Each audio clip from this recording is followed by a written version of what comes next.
Imagine looking up at the skyline of a major city. Towering above the skyscrapers, a colossal reptilian monster lets out a deafening roar. In the movies, Godzilla is an unstoppable force of nature, shrugging off tank shells and tearing through concrete like tissue paper. He is the ultimate apex predator.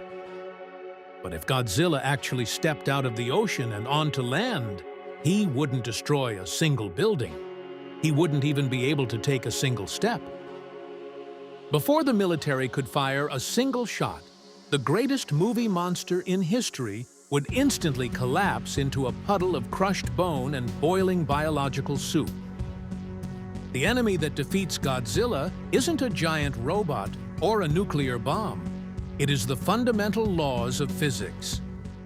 Specifically, a geometric principle discovered by Galileo Galilei over 400 years ago, known as the square-cube law.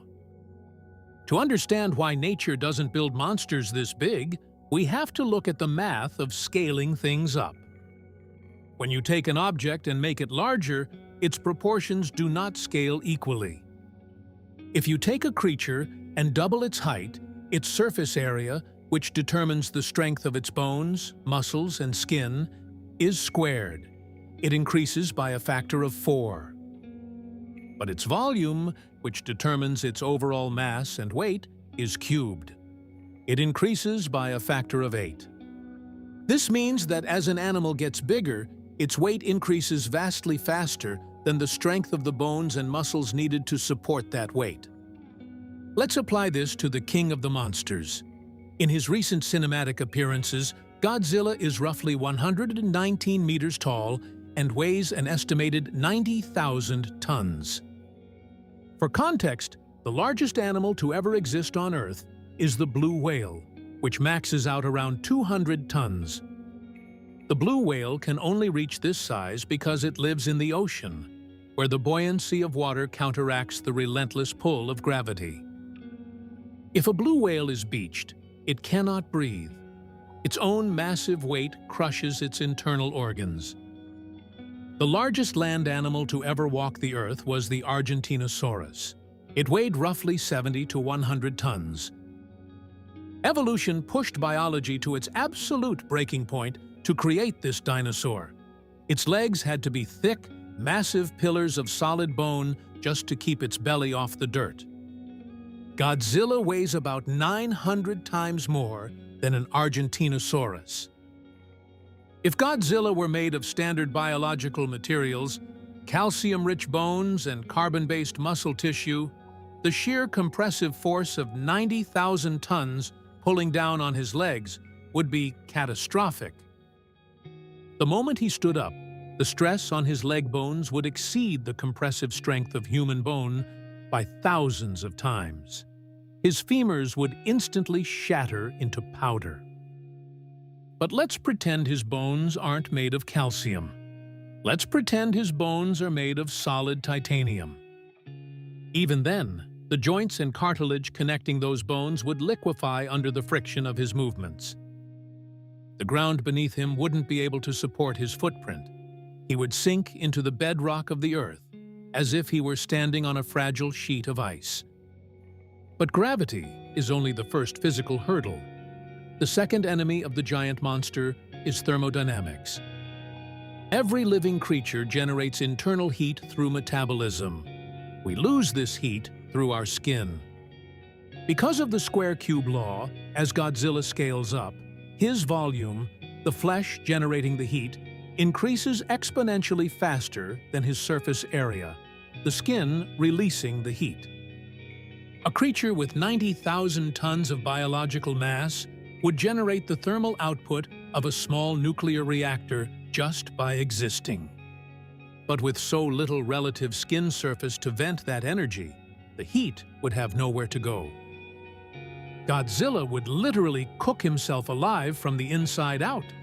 His internal temperature would rise so rapidly that his proteins would denature and his blood would begin to boil. In the movies, Godzilla breathes radioactive fire.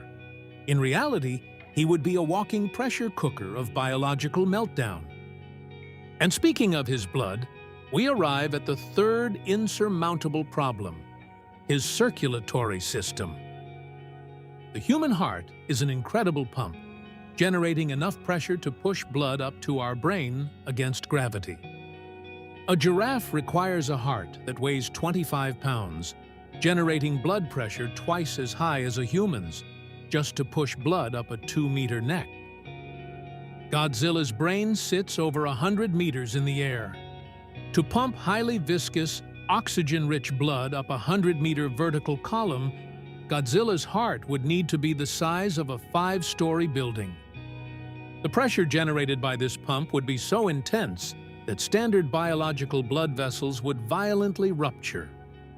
If his arteries were made of flesh, they would explode with the force of a high-pressure fire hose the moment his heart took its first beat. He would need arteries reinforced with Kevlar and steel plating just to keep his blood contained. Even his nervous system would betray him. Nerve impulses travel through our bodies at a maximum speed of about 120 meters per second. This is fast enough for a human to touch a hot stove and pull their hand back almost instantly. But Godzilla is so massive that if a tank shot him in the tail, it would take a full second for the pain signal to travel up his immense spinal cord to his brain, and another full second for his brain to send the signal back down to his muscles to react. He would move with a sluggish, agonizing delay, perpetually out of sync with the world around him. Nature is a master engineer. Over billions of years, it has tested the boundaries of what is biologically possible. It gave us the towering grace of the giraffe, the colossal bulk of the Argentinosaurus, and the aquatic majesty of the blue whale. But the laws of physics are absolute. They dictate that there is a hard mathematical ceiling to the size of terrestrial life. Godzilla is a masterpiece of science fiction. He is a walking metaphor for the destructive power of nuclear weapons and humanity's arrogance in the face of nature. But if he were to ever step out of our imaginations and into the physical world, he wouldn't conquer the Earth. He would be destroyed by it in a matter of seconds.